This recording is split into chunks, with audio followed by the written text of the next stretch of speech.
Hey y'all, welcome back to a special edition of Hopped Up Beer Review, where we are drinking through the 2025 Costco Biergarten collection. Today, we are drinking the Rhaner Traditions-Weißbier out of Rhanerbräu, Chantal, Germany. Thank you for joining us. Foam on the river, Rhaner Weißbier, clinging to the side of the year. Every sip tastes like I've been here 100 times before. Hold up your glass. Hey everybody, welcome to Hopped Up Beer Review, the show where we give you our unprofessional, somewhat biased opinion about the beer that we are drinking and reviewing. You know what we do here. We are back. Bless you, Jay. There's Andy in the attic. There's Sneezing Jay. Bless you again. Good night. Indeed. Excuse me. What are we drinking tonight? Rhaner Rhaner. Traditions-Weißbier. Alrighty. 2025 Biergarten collection. The box that will not die. Only one left. One after this one, yes. Yep. Saint Bach. Maybe we should have just done a 2 for show. Knocked it out.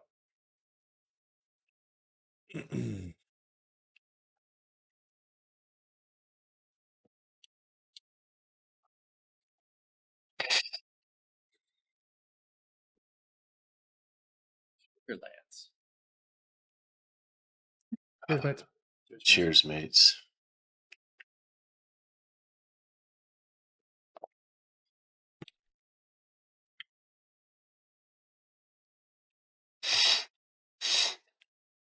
Anybody's metallic? Mine's good.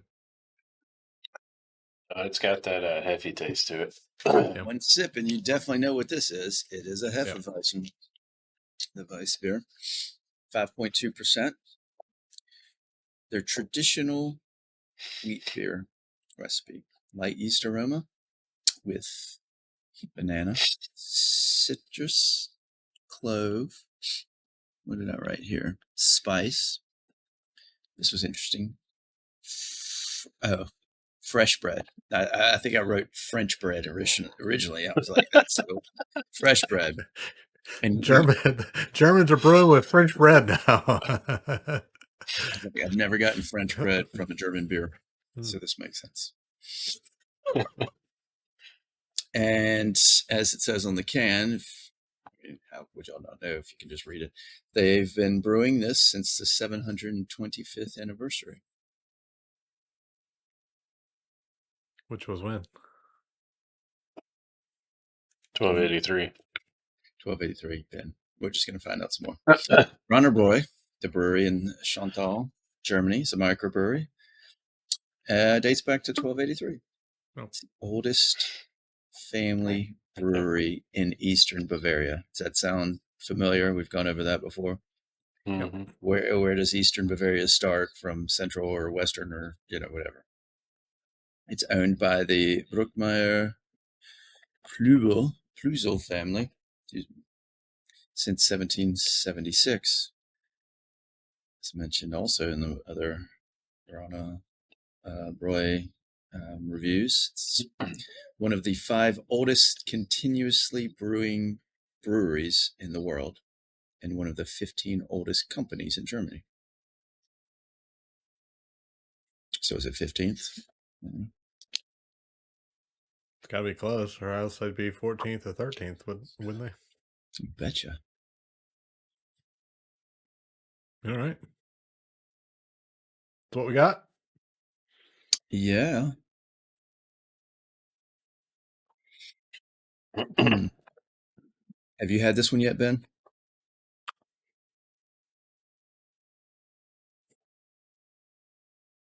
I don't know, to be honest.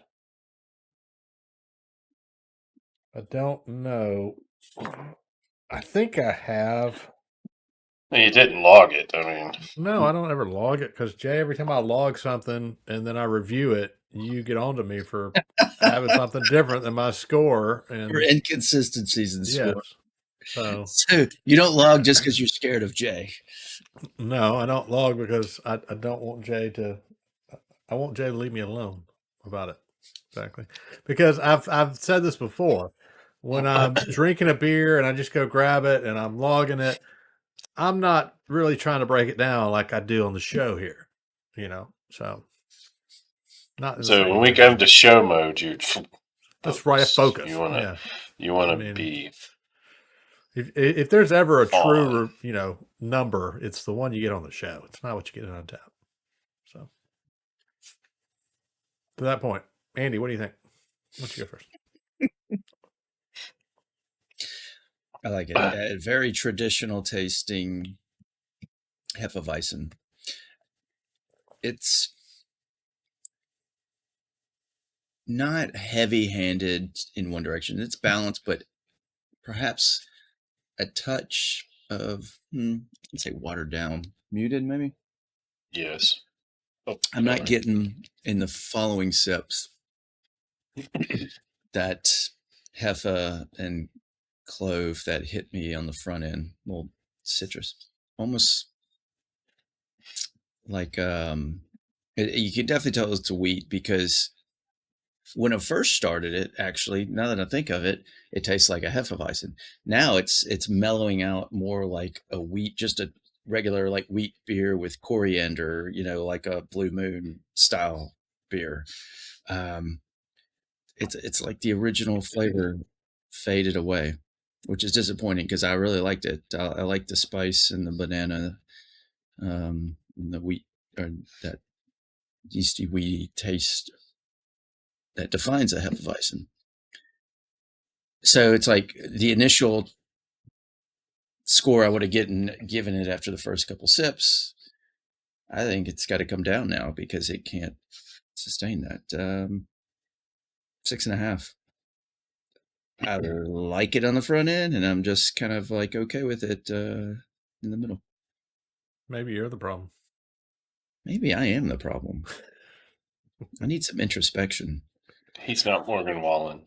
I don't know what that means, but okay. It's a song. Oh. By Morgan Wallen, called "I'm the Problem." Okay. All right. Well, since you're the problem, Jay, what do you think? Well, damn it, Andy. I want to disagree with you, but you're right. Why do you want to disagree with me? Because I wanted to like this beer. It started promising, like you said, and this is why so many times we always tell people, or maybe we don't ever tell people, but we should. Don't rate the beer until after you've had several sips, or at least drink half of it. Because one sip of this, it's just like, oh, well, that's good. It's got the real hefty qualities that you want. Well, 4 sips into it, it's just bland. So I'm with you. I mean, I'm going to give it a 6.5 too. I'm going to take it a little bit different from you guys in the sense that I feel like the clove or the spice on the front couple of sips was a little more than I particularly like in compared to other Heffies. Just on the back end, those first few sips were just, they were fine, but I like it mellowed out a little bit more than I did the first few sips because that spice and clove was just too strong, in my opinion. I do miss the banana flavor because, like you said, that has dissipated. Yeah. And I think to some degree it is a bit muted at this point, so I definitely see what you're saying. But I think it finishes off to, a decent beer. Is it great, fantastic, earth-shattering? No. But I mean, it's one I would drink again. I mean, I think out of the box, again, we've complained so much this year about the box. I think this is one of the brighter spots. There's only been a handful of bright spots, I think, in the 19 or so that we've reviewed so far. And I think maybe this was one of them. Well, no, we skipped a few that we did last year. We didn't do those. Yeah, we skipped them, but we still drank them. Well, we drank them last year. I see what you're saying. Yeah. Still disappointing. So with all that said, I think this one's a 7. I think I wouldn't have a problem drinking this one periodically again. So I think it's all right. And I mean, I have to say the 2 beers we've gotten from Rhaner, I have like the can art. I don't know why. It's simplistic, but I like it. I like the blue. I think that last one was red, in a similar design. So You can't like tell the you why. blue check and the crest. Yeah, The I mean that's logo. always gonna get me. But that aside, just the presentation of the can, I think it's cool. I like it. That did not add to my score. That is going to be a 6.7 for the Rhaner Traditions-Weißbier. Definitely one. If you've had the 2025 Biergarten collection, let us know what you think about it. If you're still following along, you're still with us on this, we have one more that we are going to make it through. So that's, we got to make it through one more. But yeah, be sure to like, subscribe, cheers that notification bell so you can come back and watch us go through that one along with the other beers that we try. If you've got any suggestions for beer that we need to be on the lookout for, drop it down in the comments or come say hey on our Hopped Up Beer Review Discord server. It's a chat room. The 3 of us are there along with other people. We're there 24/7. We never leave. No. So come say hey. We got some other links down below. Hopped Up Beer Review merch, Hopped Up Beer Review Patreon, other stuff as well. Check it all out. Appreciate you checking out this video. For Andy in the Attic and Jay, I'm Ben. Cheers, mates. Cheers, man. Cheers, mates. Foam on the river, rain, a Weißbier, clinging to the side of the year.